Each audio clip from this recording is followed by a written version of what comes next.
I'm John Soden, and I have a passion for performance cars. But before I found performance cars, I found Skye Electric. When I was just 4 years old, my parents bought me my first Skye Electric set, and I was hooked. Eventually, when I got my first house and found I had a room big enough, I filled the room with slot car track and invited all my friends round to come along and race. Slot car racing has been going on for over 50 years, but in the last few years something big happened. Slot cars became digital, and this changed everything, because it meant that you could have lots of cars on a single lane. It meant that you could overtake.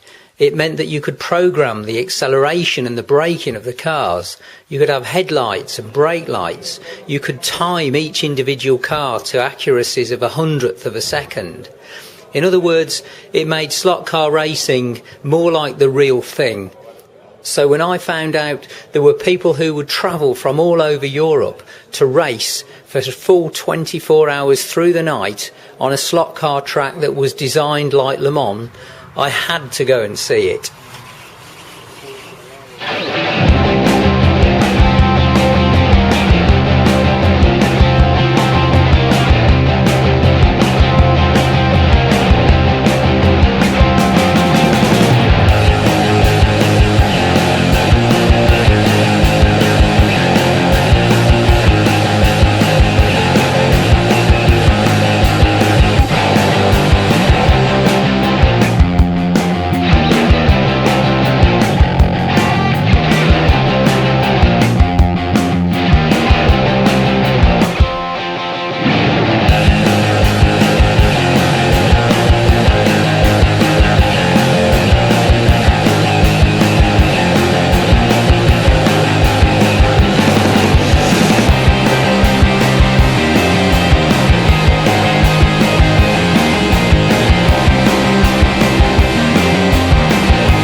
It's 9 o'clock on Saturday morning, and the competitors are now signing in to what's going to be their home for the next 24 hours. For the next 24 hours, they're going to be eating, sleeping and living slot car racing.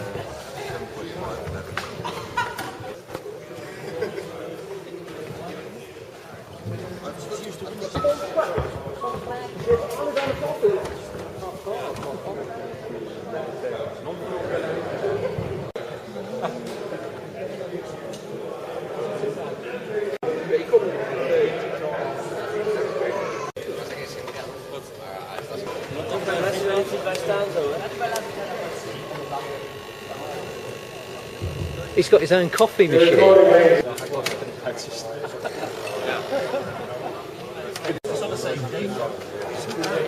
It doesn't take long for the competitors to get the tools set up and start prepping the cars for what's going to be a gruelling 24-hour race. So you got 12 and 13, right? Okay, and so could have a quick check of the underside. Just have a look. May I take your paper stand? Excellent, excellent. Thank you. Okay, so you're on sport over here. Right. Okay, so that's going on to there. Okay, so that's giving you, that's your spoiler. Yes. Right. Okay. Soon after the competitors have got themselves settled in, event organiser Gary Skip starts the driver briefing. Guys, to brief you, this is how it's going to work. The only place you can stop your car is in the pit lane. You must enter the track from the pit lane, you must exit the track from the pit lane. So if you break down, that's exceptional circumstance. All your driver changes have to be done with the car stopped in the pit lane. It's the only time you should be stopping the car. At the side of the track, you can clean the car or make adjustments. Anything else, you need to remove parts, including screws, tyres, you need to do at the blue table. Compressed air is not allowed at the side of the track, but you can use it at the blue table. And for everyone now, your tyres will be kept at race control. but you need to fit them at the blue table, because race control is not a pit. Okay, so come and collect your tyres from us. You need to fit them at the blue table, put the car back on the track. Etiquette on the track, the faster car has the responsibility to pass. So if you see a fast car coming up behind you, don't think, I'll get out of its way. Just stay where you are. It's their problem to get around you, okay? Light contact is to be expected from time to time. Be tolerant of that. You get a little nudge or a little tap, you know, don't get too antsy about it. Excessive contact, we will penalise. So every report of an indiscretion, 1 penalty mark. 3 penalty marks, you'll get a stop and go.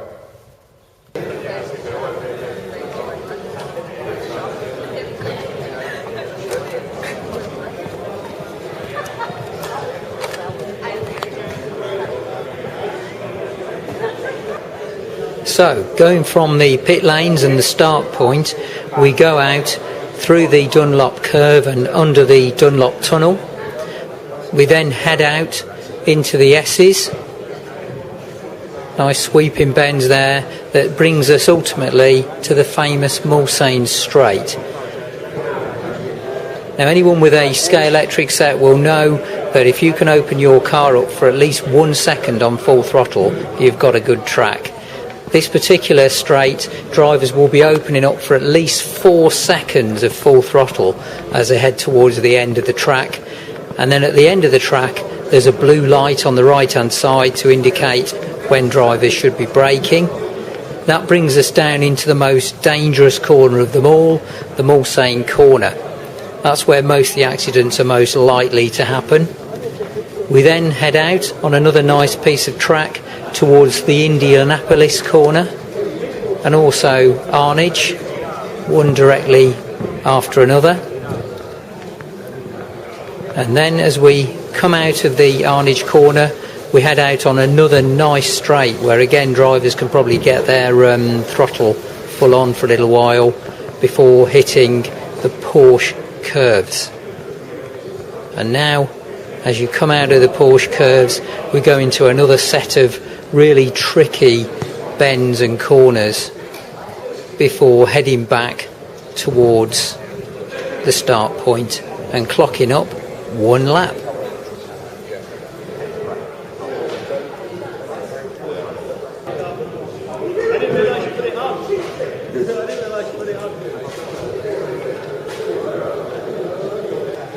So with the briefing over, it's time for the drivers to get in some practice laps and rectify any initial faults they find with their cars.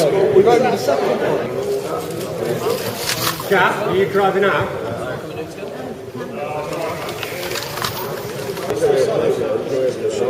I'm really surprised. It's nearly all. Oh yeah, well, I'm not surprised at the women.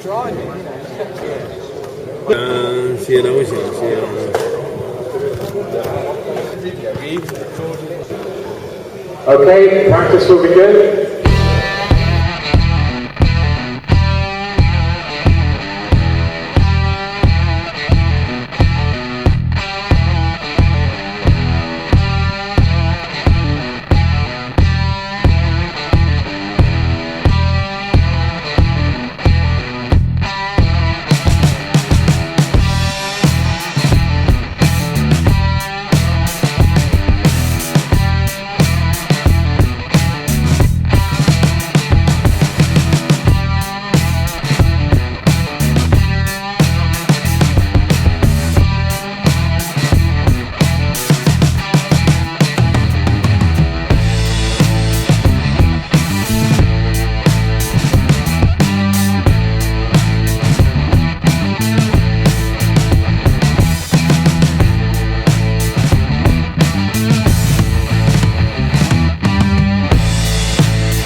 So yeah, you've got LMP1, Yeah. which is sports prototype with a roof. Yeah. LMP2, Yeah. which is open top prototypes. Then GT, which is just your general sort of almost road-going sports cars. Right, okay. Race practice. Yeah. that's pretty much it, isn't it? And they've all got lights, different coloured lights on, haven't they? So that I'm presuming that they can tell the difference. So when it gets to dark time, when it's really black, is that how you tell the difference? Yes. By the colour of the lights on the car? The GTs have to have yellow or orange lights. So, right, so GT's, right, okay. So GT's yellow or orange? Yeah, and the prototypes are white. And the prototypes are white. Okay.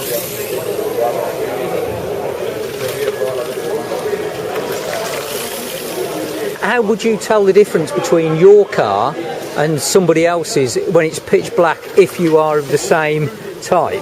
How just guess it, right. So you're literally just guessing it. It's all subtly different placements and how many they've got. So you can Right. see the difference. Right, okay. Last night, apparently they couldn't do any night practice because they had a short circuit. So what they're going to do during the day today is actually kill the lights in about half an hour and do night driving practice during the day. Total test darkness now.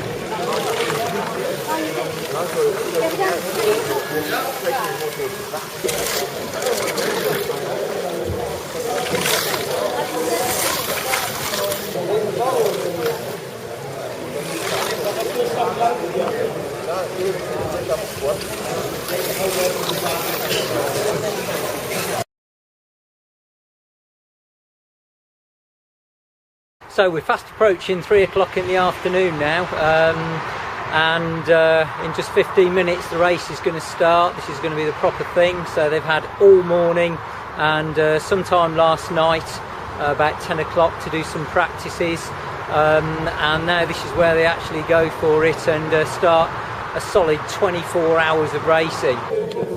Stay behind the safety car. Safety car will come into the pit. When the safety car comes into the pit, race is on. Okay, let's get this thing on the race.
Very quickly things start moving frantically as drivers press on to make an early lead. But about 2 hours in, the race comes to an unexpected short-term stop. Body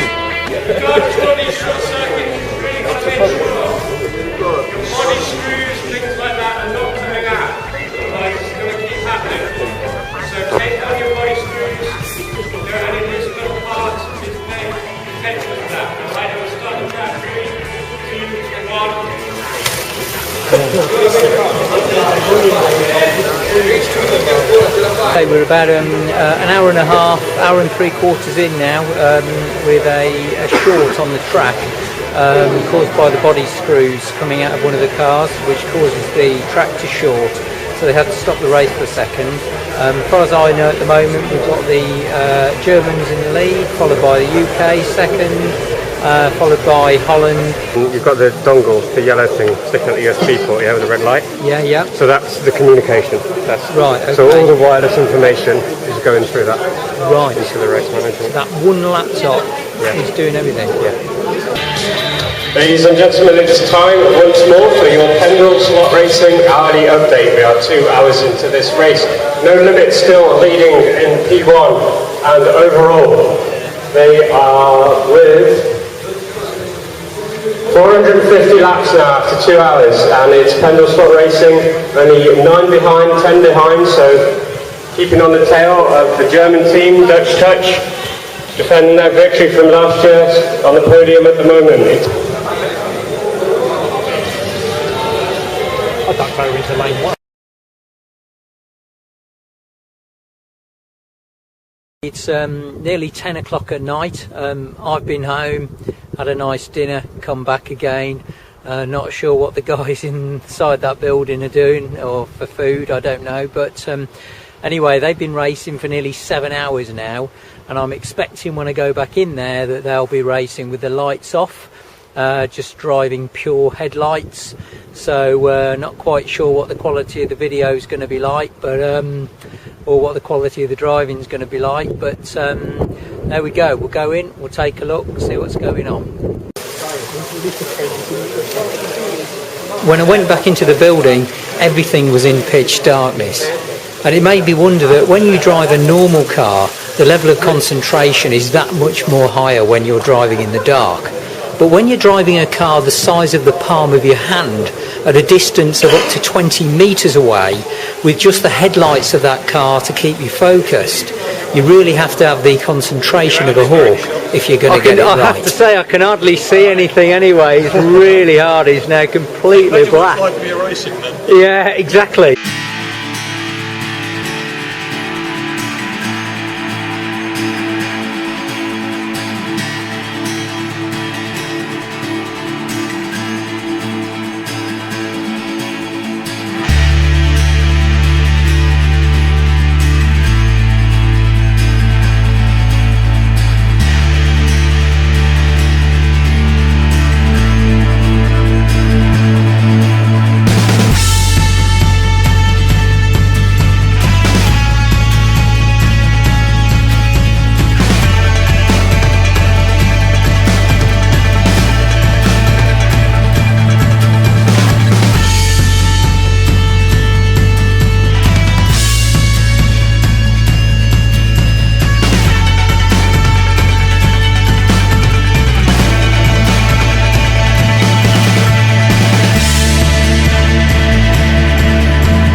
What does that do? I hold it. This part of the tire Yeah. is not touching the stone. Right. So the tire is like an oval. Okay. Right. I put piece by piece, a Yeah. little bit, until I have almost everywhere touching the stone. Right. So it's So perfectly now is the tire is round. So, right. Right. and when Yes. you put it on the car, Yes. without doing something, the car on the straight is Right. bumping. Okay. Yes. So And that now it's- smooths the tyre, makes it perfectly round. He's pretty dominant so far. So to touch Pendle to catch them, the only guys within 100 laps of the lead. Eastcote hold fourth and leading P2. It's Priscilla now leading GT in 7th place overall.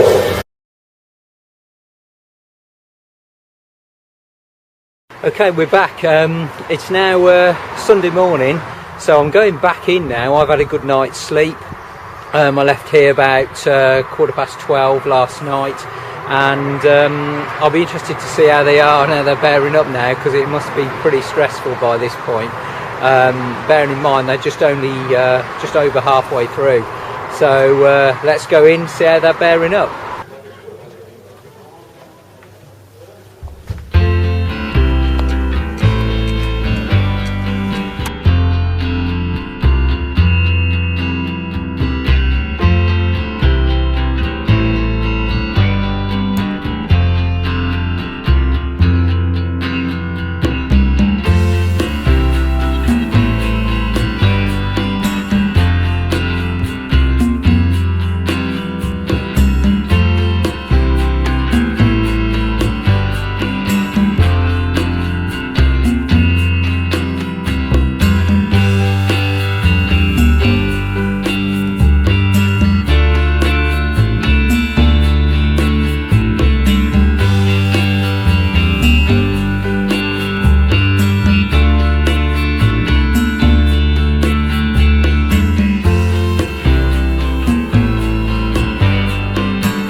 You can feel the tension now in the room. People are tired, people have been driving all night, but I have to say, even I feel quite tense about it now, because I really don't know what happens once it all comes to the end. We're going to see that in a second.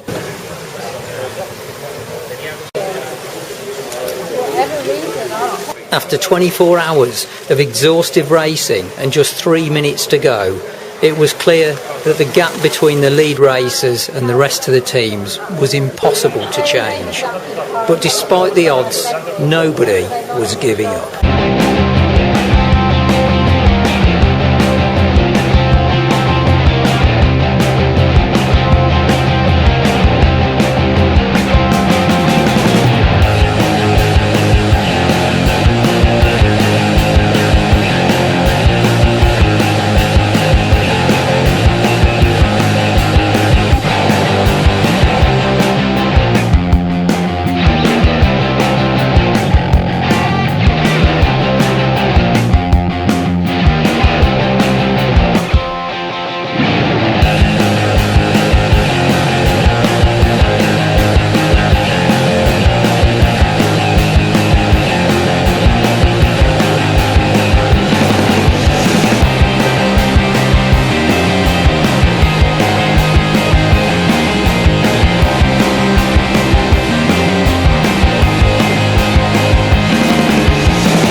off by 15 laps. The pole time was 14:27. It was set Friday evening, and it was Alex Altman, No Limits. Let's come and collect your award, please.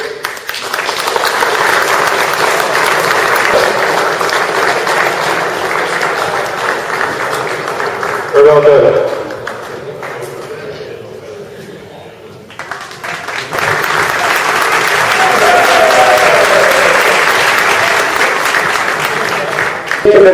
With not many hours left to go, I can't remember exactly what it was. I came back from a shot and a leader change from something that we thought was pretty much set in stone. So just to prove that anything can happen in the 24-hour race. Defending their title from last year in the P1 category, the race overall, it's Dutch Touch.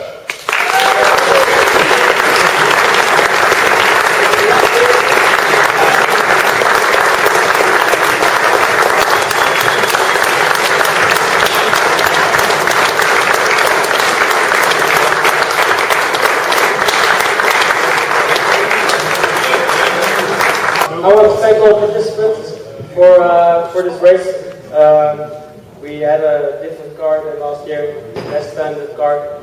But I want to thank these three other guys for supporting us, as well as William, as Nick de Wachter for the bodies. Alright, applause for them. Thank the organization as well for the purpose.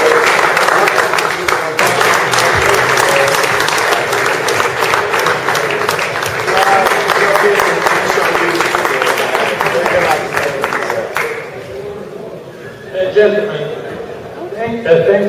many thanks to all of you, because the City was not Clip is celebrating the 50th anniversary with this victory. 5-0. Yes. Thank you.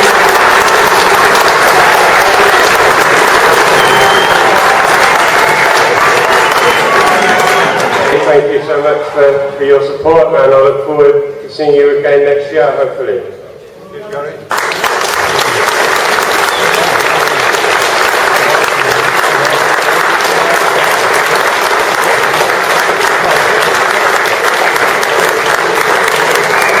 Well, that's it. Sunday afternoon, 5 o'clock. Everybody's packing away, and it's all over. Over 5,000 laps done over a period of 24 hours by the winning team, and the tension towards the end was absolutely extraordinary, and I think it's fair to say a lot more than I was expecting, but absolutely brilliant. I'm shattered, but I've had a great time, and yeah, fantastic. And now I'm going to go home and play with my Scale Electrics.